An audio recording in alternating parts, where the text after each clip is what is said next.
क्या आपको पता है कि पृथ्वी की उत्पत्ति कैसे हुई? यह दुनिया कैसे अस्तित्व में आया? पृथ्वी का जन्म कब और कैसे हुआ? इस तरह के सवालों का जवाब जानने के लिए हर कोई उत्सुक रहता है। चलिए अब हम इन सब प्रश्नों का विस्तार में उत्तर बताते हैं। पृथ्वी की उत्पत्ति के बारे में वैज्ञानिक मान्यता है कि लगभग 5 अरब वर्ष पूर्व अंतरिक्ष में कई गैसों को एक साथ मिलने से भयंकर विस्फोट हुआ था। इससे आग का एक विशाल गोला बना जिसे अब हम सन कहते हैं। धमाका इतना जोरदार था कि चारों तरफ धूल कण फैल गए और गुरुत्वाकर्षण बल के कारण ये कण पत्थर छोटे छोटे टुकड़ों में बदल गए। कई सालों के अंतराल के बाद ये कण आपस में जुड़ने लगे और कुछ समय बाद सौरमंडल सोलर सिस्टम का जन्म हुआ। और इस तरह लाखों साल बाद गुरुत्वाकर्षण बल के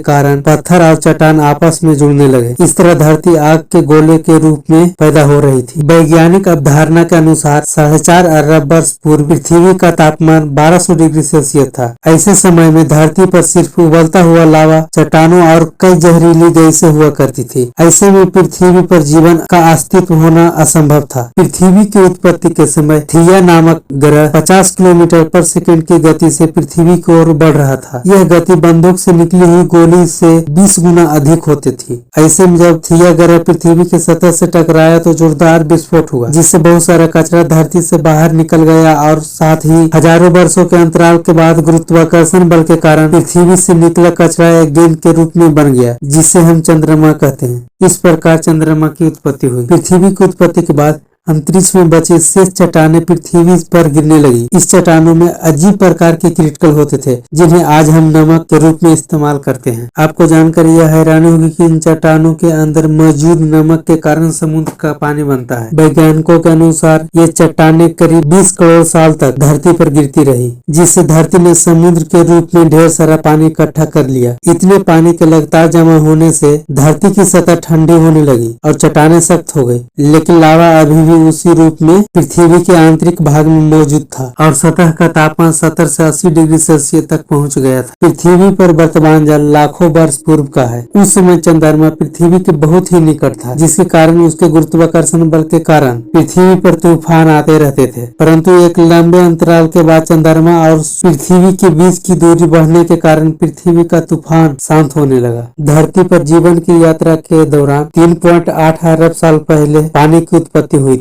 धरती पर लगातार ज्वालामुखी फट रहे थे और साथ ही उल्कापिंड की बारिश हो रही थी। उल्कापिंडों के माध्यम से पानी और नमक साथ साथ अन्य पदार्थ भी पृथ्वी पर आ रहे थे, जिससे कार्बन और अमोनिया एसिड आदि पदार्थ थे, जो हर जीव जंतु और पेड़ पौधों में पाया जाता है। इतनी ऊंचाई से उल्कापिंड गिरने के कारण वे गहरे पानी के अंदर चला जाता था, जहाँ सूरज की किरणें उन तक पहुँचना असंभव था। बाद में ये उल्कापिंड ठंडे होकर पानी में जमने लगे। इसके बाद यह एक तरह से चिमनी का आकार लेने लगा और ज्वालामुखी की दरारों में पानी घुसने लगी। से चिमनियों से धुआं निकलने लगा, जिसने बाद में एक तरह का केमिकल का सूप का रूप ले लिया। इससे पृथ्वी पर सूक्ष्म जीव माइक्रोस्कोपिक लाइफ प्रारंभ हुआ और पृथ्वी पर एकल कोश का जीवाणु सिंगल सेल बैक्टीरिया की उत्पत्ति हुई। पृथ्वी की उत्पत्ति के समय जब समुद्र की निचली सतह पर पौधे और पत्तियां उग रही थी और उन पर जीवित जीवाणु उत्पन्न हो रहे थे। वैज्ञानिक भाषा में इसे एस्ट्रोमाइटोलाइट कहते हैं। ये अपना भोजन सूर्य की किरणों से बनाता है और इस प्रक्रिया को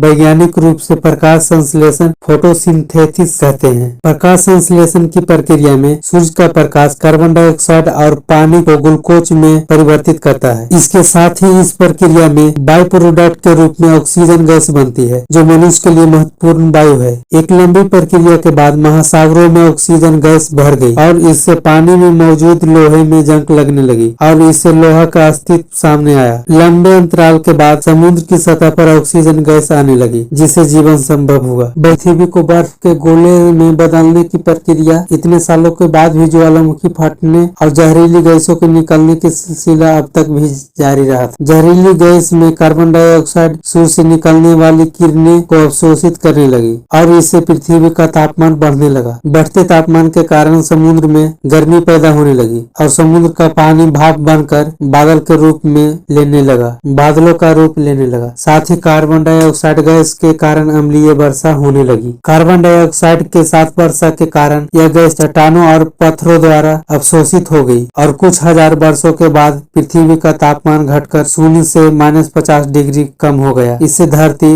बर्फ के गोले के रूप में तब्दील हो गई। ज्वालामुखी फटने की प्रक्रिया अभी भी चल ही रही थी, लेकिन बर्फ की अधिकता के कारण ज्वालामुखी से निकलने वाली गर्मी बर्फ को पिघला नहीं पा रहा था। इसके अलावा और कोई अन्य स्रोत नहीं था जो जहरीली गैस कार्बन डाइऑक्साइड को अवशोषित कर सके। सभी चट्टानें और पत्थर बल नीचे ढके थे। कुछ समय बाद कार्बन डाइऑक्साइड गैस के बल ने सूर्य की गर्मी को अवशोषित करना शुरू कर दिया, जिसके कारण बर्फ पिघलने लगी और इसके बाद पृथ्वी पर दिन 22 घंटे का हो गया। बर्फ के लगातार पिघलने से सूर्य से निकलने वाली हानिकारक पराबैंगनी किरणें सीधे पृथ्वी पर पड़ रही थी, जिसके कारण एक रासायनिक अभिक्रिया शुरू हो गई और पानी से हाइड्रोजन पेरोक्साइड बनने लगा और उसके टूटने के बाद ऑक्सीजन बनने लगी। जब ऑक्सीजन गैस धरती से 50 किलोमीटर ऊपर उठी तो वहाँ एक रासायनिक प्रतिक्रिया शुरू होने लगी, जहाँ ओजोन नाम की एक परत बनी, जिसने सूर्य से आने वाली पराबैंगनी किरणें को सीधे धरती पर आने से रोकने का काम किया। अगले 15 करोड़ सालों तक इस गैस की परत बहुत मोटी होती चली गई और इधर पृथ्वी पर ऑक्सीजन गैस की मात्रा बढ़ने लगी, जिससे पेड़ पौधे अस्तित्व में आए।